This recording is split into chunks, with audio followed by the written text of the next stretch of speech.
Let's go. Welcome to the Trusted Leader Show. I'm your host, David Horsager. Join me as I sit down with influential leaders from around the world to discuss why leaders and organizations fail, top tactics for high performance, and how you can become an even more trusted leader.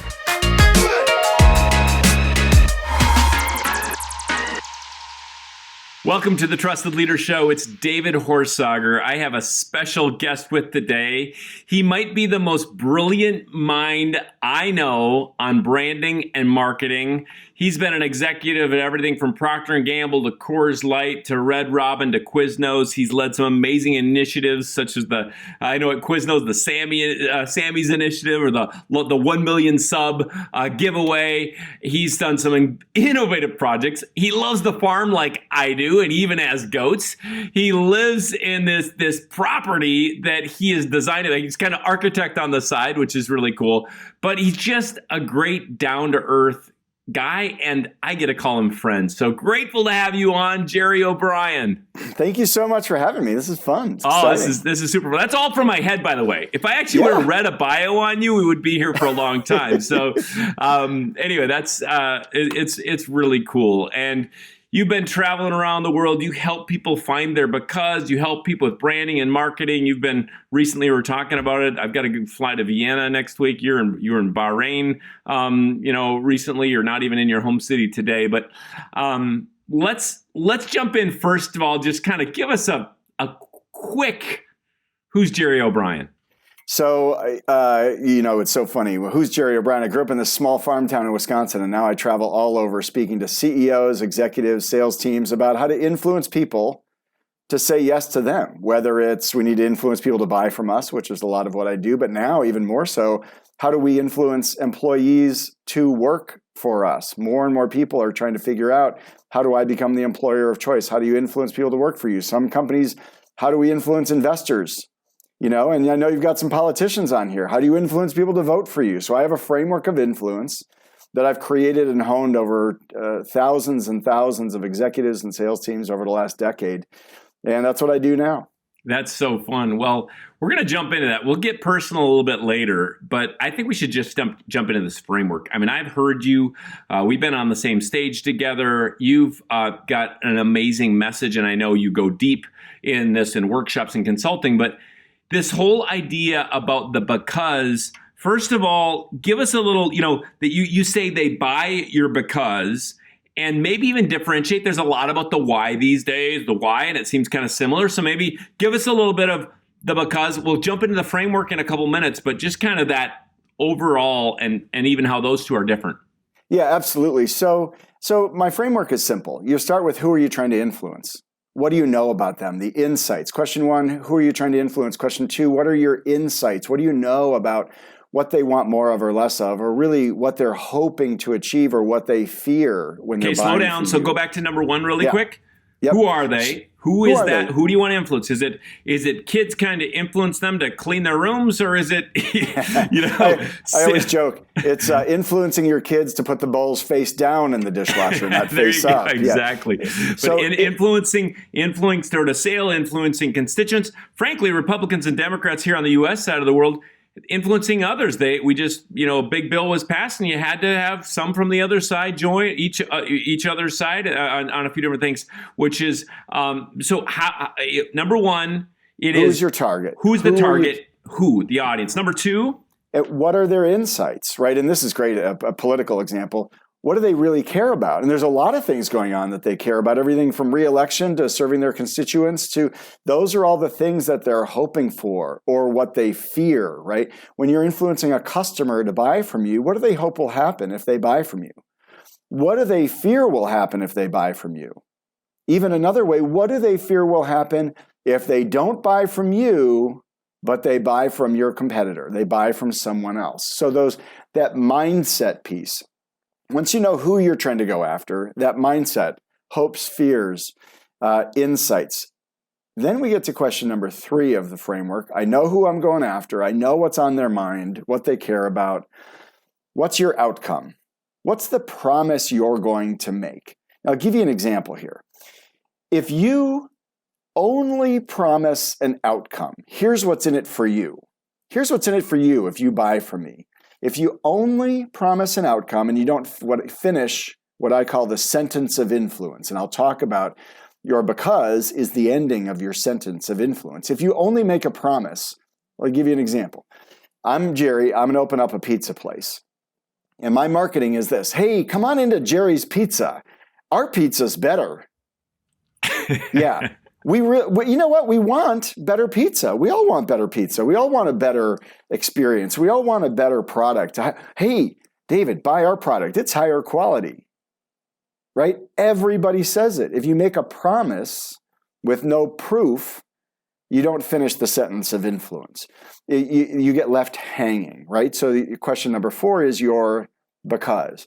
Now, there's great research out there. The 2002 Nobel Prize winner in economics was not an economist. He was a psychologist that unraveled what happens in our brains when we make decisions. And what he was able to show is that your brain is looking for what I call a rational reason to make the emotional decision. We have an emotional side and a rational side of our brains, right? And if we only give you the promise, hey, our pizza's better, our brain is looking for the proof, the because, the ending of the sentence, the rational, logical side. I say your brain needs a rational reason to make the emotional decision. No, our pizza's better because, take Papa John's, for example. Our pizza's better because we have better ingredients. We never even look into what makes their ingredients better, but they've finished the sentence of influence. That's your because. Question 3, your outcome, your promise. Question 4, what's your because? What's your piece of proof? And what we see, David, in most marketing, in most companies, B2B, B2C, politicians, you name it, we don't finish the sentence of influence. We make you a promise, but we don't give you any proof. And when we finish that sentence, when we give you the proof, our products are higher quality, that's because you can assure that you have better pizza. That's because I was the brand manager of Coors Light. I created one of the most famous becauses in the beer industry ever. Have you ever seen the bottle that turns blue when it's cold enough to drink? This is an amazing story. I mean, I think it's like let's talk about this. I want an example story. Let's talk about this because you're sitting there. You got these certain reasons people buy beer. I wouldn't be a good example here because I'm not a big beer fan. But anyway, it's cold. What are the So let me walk you through just really quickly the framework, right? So who are you going after? Well, in beer, we're going after 21 to 24-year-old men. Now, people will say, no, but older men drink beer, women drink beer. Yes, that's all true. 75% of the beer in the United States consumed by men. 21 to 24-year-old men drink 8 times more light beer than all other men. They're very high volume users. So let's just say we're trying to influence men. Question 1, 21 to 24-year-old men. Question 2, what are their insights? What do they care about? We had 8 insights about what people want from light beer. They want it to be low calorie, low carb. They want it to be socially acceptable. They want it to have funny advertising. They want want it to be refreshing. They want it to be a good value, right? Low price, right? And then we found out, they said, well, we want it to be colder. We're like, great. Now just picture this, David. Insight is we want our beer to be colder. Okay, so the outcome, so your audience knows how to do this, comes directly from your insights. If the insight is we want colder beer, our promise, our beer is colder. Do you see how much that sounds like marketing fluff and no one will believe you? Now, by the way, if I can make you believe that my beer is colder, you guys can sell anything. Right? Two coming out of the same fridge. But I think what's interesting is basically what you said, the competitors, Miller Lite and Bud Light, they basically had the other key insights covered. Yeah, so people say we want it to taste great. Miller Lite from 1974 has been saying great taste, less filling, right? So they already had that covered. Bud Light was doing funny ads of dogs, frogs, Spuds MacKenzie, horses, all the funny things that they do, funny ads, socially party beer. All beer was being sold on emotion, but there was no pieces of proof, right? So we say, they say they want their beer to be colder. Well, how is our beer going to be any colder than other beer in your same refrigerator? We needed to find a piece of proof. So we created innovation after innovation to give beer, the same beer, pieces of proof. The first thing we launched was called the Frost Brew Liner can. We put a blue liner inside the can, David. The secret of the blue liner that's inside the can is that every can has a liner. They always have had one. They're clear. Nobody knew they were there. We turned ours blue and gave you proof that we were protecting the refreshment of your beer. We sold an extra $100 million of beer in cans the first year we made the blue liner. Then we came out with the bottle that turns blue. The mountains turn blue when it's cold enough to drink. Notice that we didn't change the beer. We changed the amount of information you have about your beer. You know when it's cold enough to drink. People want more certainty in their lives. Things like, really important things like, is my beer cold? Right? It is a big deal when you're drinking beer. We created an incremental $250 million a year in sales by finishing the sentence of influence. Your beer will be colder. That's our promise. Because it'll be more refreshing because it's got a blue liner in the can. It'll be cold enough to drink. That's because the mountains turn blue when it's cold enough to drink. We finished and gave you pieces of proof. In every business, 95% of the companies I work with, B2B companies, they've got a promise. They've got a product that it's better. We need to give them the proof. And so that's what I spend my time doing with companies is 4 simple questions that change everything. Now, you asked about the why. People say, I have CEOs tell me this all the time. I spend all this time finding our why. Now, David, I work in industries like attorneys, industrial molds, technology firms building out new technology, you name it. Do you know, I work with a big tire manufacturer. Does anyone care why you sell tires? Not one bit. They don't care why you sell tires. They care what your tires do for me and what makes them different than every other tire on the road. Your installers, what makes your installers of the tires different from all the other installers that are out there? I don't really care why you're in a tire installer. I care what you do for me and how you do that differently or better than everyone else, the pieces of proof. So your why is the inspirational rallying cry behind why your company exists and why people come to work every day. Simon Sinek comes from the HR side of the business. It's an inspirational, wonderful, beautiful thing, especially when you're recruiting employees. But when it comes to people giving you the money, signing the $20 million contract, they care about your proof, your because. The reason why I believe you're going to deliver this better or different than everyone else, that's why they hand over the money. So that's the difference. Hey everyone, a quick interruption here to share some big news. April 12th through the 14th, you are invited to the Trusted Leaders Summit. What makes a powerful event is bringing together amazing people in a way that actually makes an impact in the world. We're talking about a get-together that is packed with immediately useful content. You'll hear from top leaders like John Foley, the former lead solo pilot for the Blue Angels, Harvard professor Allison Shapira, and more incredible global experts. Get your tickets before they're gone at trustedleadersummit.com and join us in becoming even more trusted leaders. We can't wait to see you there. I think this is really interesting. So there's a 4-step framework. It is, who are you going after? It is, I think, number 2, the key insights. And I think giving life to those, how do I find those key insights? I think 2 things you said, hopes and fears, but what are a couple questions I would ask to get the key insights? Yep. And people ask this all the time. How do you find out your insights? And most companies, I came from Procter Gamble.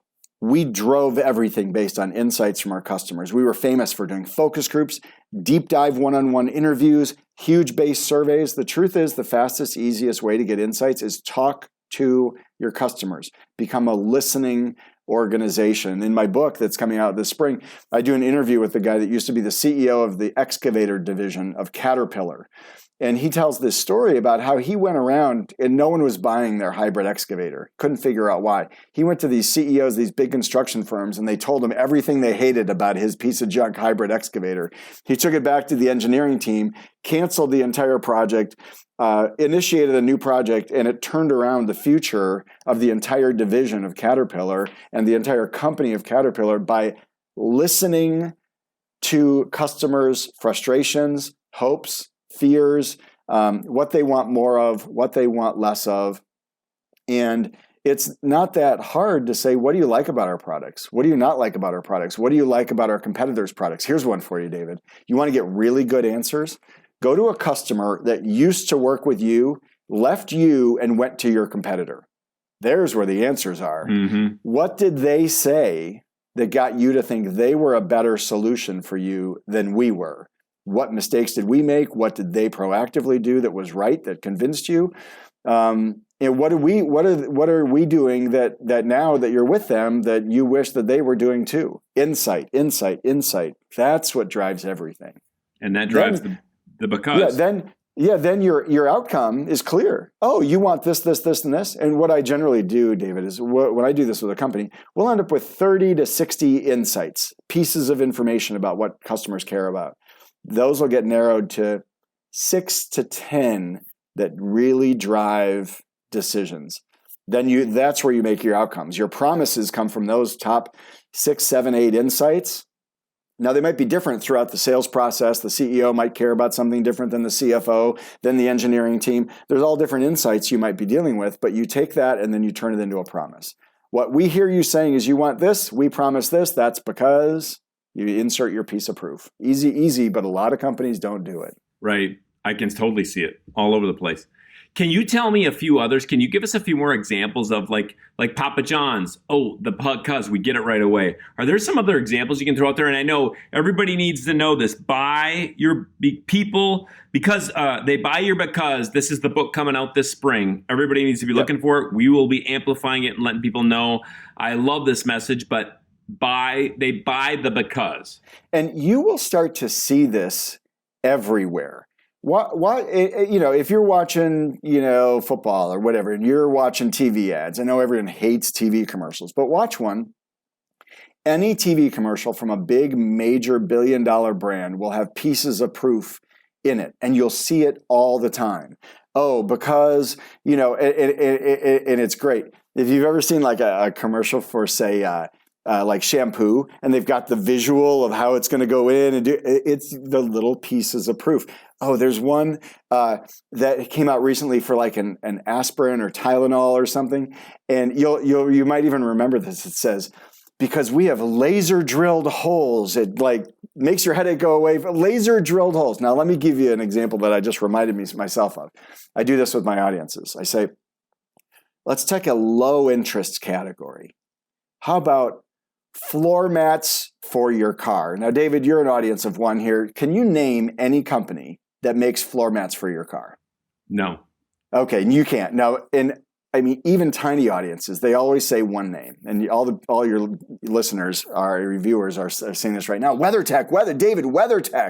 Now, you've heard of WeatherTech floor liners, right, David? Yes. And so we're looking for their because. Now, I want your audience to think about this. Well, why would you buy, and I ask my audiences this all the time, why would you buy a WeatherTech floor liner versus any other floor liner? And regularly, they all say the same thing. Because, and if you've ever seen one of their TV commercials, 100% of their TV commercials have this in them. They say, because they're laser measured. And you go, but what's the outcome? Well, the outcome is it fits your car perfectly, so the snow and the mud stay in your car and not on your carpet. That's because WeatherTech floor liners are laser measured to fit your exact model of your car perfectly. Okay, let's be real, David. Do they really need to laser measure? No, they can just get the specs from the car manufacturer, I'm sure, right? But no, that is their piece of proof. And they have built a massive company that now makes all sorts of different products on one specific because they're laser measured. And there's example after example out there of people finishing the sentence of influence. And a lot of times audiences will say, well, Gerry, do I just need one because? Because it's got a blue liner, because it's laser measured, because we use better ingredients. In real companies that sell real things in complicated markets, you might have 6 or 8 different becauses that get used during the course of your sales process, depending on who you're talking to. If you're getting employees, you might have a few different becauses. You might have 3 or 4 or 5 different things that make your company special versus all the other companies where people are considering working. So what I want the audience to think about is, who are you influencing in the moment? What are their insights? And what is the pieces of proof that you can deliver on those insights? Now, that might vary throughout the course of your sales process. There might be 2 or 3 things that person cares about. And can you deliver proof on each one of those things? The big mistake is making a promise with no backup, no proof, because it sounds like fluff. And so you're in, and I give this example all the time, and you're in the trust world. You're the expert. I got a little on trust. problem with you. You built the whole Coors thing basically on, but it isn't any colder than anywhere else. And yet you sold 100 million extra, and it's not real. It's like you just, you know. So, but the worst thing you can say, and people put this on their websites, hey, you should do business with us because you can trust us. Yeah, no, and your just brain trust goes, me. Nobody trusts the person that says, just trust me. Just trust me, right? Right. Until you give the piece of proof. Oh, you can trust us because, we I give an example of a tiny little auto repair shop. And here's an example of how you can create a because, David. Tiny little auto repair shop. He opens up his doors and he serves, and his sign, he specializes, David, in 2 kinds of cars. The big sign says imports and domestics. Yep, but it's pretty much everything, right? And so he didn't have very many customers. And then he realized the customers that were coming in the neighborhood, a lot of them drove Audis and Volkswagens. So he ended up specializing and narrowing his focus to say, we specialize in Audi and Volkswagens. Well, then he got the big insight. He said, Gerry, the big insight is there's a lot of customers out there that don't want to pay to go to the dealership, but they do want to go to someone who specializes in their kind of car.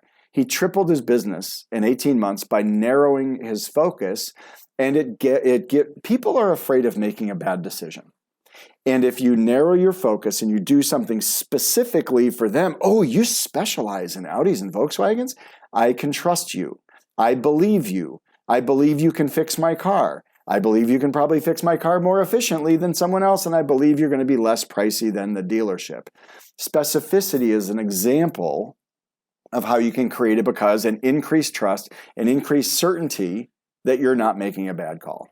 Right? So that's so good. Those are examples of how you can create a because out of thin air, really. Tell us what the book title's going to be again. It's going to be called They Buy Your Because, Closing the Sale in a Crowded Market. I work with a lot of industries that are very crowded, very commoditized. I mean, plumbers, roofers, home builders, technology. Everyone is building the latest, greatest kind of technology, right? What makes your identity verification different than the one down the internet, right? Law firms. I mean, everyone's out there saying, we'll get you millions of dollars. Well, why am I going to pick one firm versus another firm? Crowded industries. This is great. And I've heard you before and seen this, and it was just brain bending for me. So there's a lot more to it. Gerry, we're going to get personal for a second. Before we do, where can people find out about you? Whatbigbrandsknow.com. So it's a long URL. And if you type in Gerry O'Brion with an O-N, O-B-R-I-O-N, I'm like the only one in the world. So, but whatbigbrandsKnow.com is my website.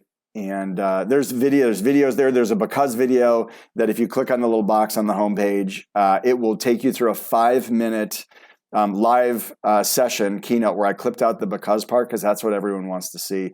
I put it on LinkedIn. It got like 11,000 views in the first week. I'm like, wow, people really want to know this information. It's pretty fun. Well, everybody can find out more there. Just go to trustedleadershow.com. All kinds of show notes from this episode, links to Gerry O'Brion. We're going to be seeing him more coming up. But let's just a few minutes here on personal, because I think I have a big belief, of course, all we deal with is trust in leaders, brands, organizations around the world. And most of the leaders I work with that are doing well, that are influencing others well, are also leading themselves well. So what are you doing personally? I mean, you get to be on some big stages, you get to be in some significant boardrooms. What do you do to lead yourself well, personally, physically, emotionally? What do you health-wise? I don't know. Yeah, so I've been a runner since high school and all that, and physical and workout. But you know what has been great for me, David? And you love animals and being out on the farm, and so I have a little property in Denver, Colorado. It's in the metro, but it is a grandfathered little horse property. But I don't have horses. I've got 4 Nigerian dwarf goats And I've got ducks and chickens and 2 beehives and bunnies that run around the property. And lately I learned, here's a piece of trivia for you. Do you know what a group of rats is called? It's called I had no idea. It's called a mischief. What? I have a mischief of pack rats who have decided to live underneath my chicken feeding pen. So I'm trying to figure out what to do with them. So I have all these animals. And what I discovered, especially during COVID, so I walk my goats, and I live kind of in the city, but there's dog trails and horse trails and all this stuff all over the place. So I walk my goats, and this is the funniest thing. I walk them off leash. And you can see these people walking their dogs, and they're far away, and they're looking, and they're going, well, gosh, why is his animals off leash? And they get closer, and they realize they're not dogs, they're goats. And then they're like, I wonder if there's a leash law for goats. And nobody knows. And then they're just so distracted by the fact that there's 4 goats walking along. And then they all go, gosh, your goats are better off leash than my dog is on leash. And so I spend a lot of time with my animals and walking with them. And during COVID especially, I realized it was so great for me. Like, that connection to animals is something I've discovered in the last few years, and it has really been emotionally a great balance for me. That's fun. What about any resource as far as input that you like to put in, that either a good book lately or a great podcast or something you're putting in to keep staying fresh, relevant, and capable as far as, what you're thinking about? Well, you know what? The truth is, I don't follow a lot of podcasts, and I get what I do from my CEOs. That I'm in literally boardrooms every single week, and I'm keeping my pulse on the world through people that I'm interacting with. So I don't spend a lot of time with listening to a lot of those things. I've created a listening organization of listening to the people on the front lines, and we're all hearing the same things. How do I hire? How do I hire? How do I hire? Right? And that's what's going on right now for people that. So I don't have a great list of resources that I point people to. No problem. So what about one big hope? Any hope for let's say the next 5 or 10 years for Gerry O'Brion? Oh, yeah. Well, I do. And this is something I'm going to ask for David's help with. My framework has been honed for a decade. CEOs, executives, sales teams are loving it and starting to implement it. Really, many, many companies are starting to implement the framework. I need to take that to the next level so it can expand faster without me. So my big hope is that I get the framework gets beyond me. Other people can start to implement and help companies do it because it's working. And now I want it to expand beyond me. That's the last thing I want to do in my career. I want to get this out there so everybody can use it and implement it because it works. And I don't need to be the one to do it. I need it to live a life beyond Gerry O'Brion. That's my hope. That's been mine for 2 decades on trust, right? How do we get the 8-pillar framework and trust to go much beyond me? And it's been fun to see that start to happen around the world. So last question. Remember, trustedleadershow.com for the show notes, all the links to Gerry's site and exactly how to spell his name correctly. And a little bit more about this framework. So last question, it's the Trusted Leader Show. Who is the leader you trust and why? A leader that I trust, I'm going to give you someone off the beaten path, someone that most people probably haven't heard of. When I graduated from undergrad, University of Wisconsin, my first job ever was in real estate appraisal. I appraised manufacturing facilities all over the country. And the gentleman who was the president of the company, his name is Andy Gronick. He was the kind of leader who cared. You knew he cared about you, about the individual, about the person. How'd you know? Well, and it turns out that it's really true because I worked for his company for 4 years and I still have a relationship with him. In fact, he is a leader that has gone beyond his original. He eventually sold the company and maybe 3 years ago, whatever the number of years goes, he ran for governor for the state of Wisconsin. And, there was, 15 people in the primaries and he didn't make it all the way through to the end, but he would be a great leader because he's a leader beyond, it's about the people and the things that matter It wasn't ever only about the money. It wasn't about the business. It was more about, I want to help you grow. And when I remember the day I told him I was leaving the company, and he couldn't have been happier for me to go off and go to business school and go to the next adventure. And he stayed in touch with me for my whole life. A guy who's the president of a company, the first one that ever gave you yep, you get to work here. The first job straight out of school. That's the kind of leader I want to be. Somebody who really actually cares about the people and stays in touch with them. And it's for real. It's not just, oh, you were great while you were here, but now I don't care. That is a good word. Well, Gerry O'Brion, thank you for being my friend. Thanks for being on the show today. That has been the Trusted Leaders Show. Until next time, stay trusted.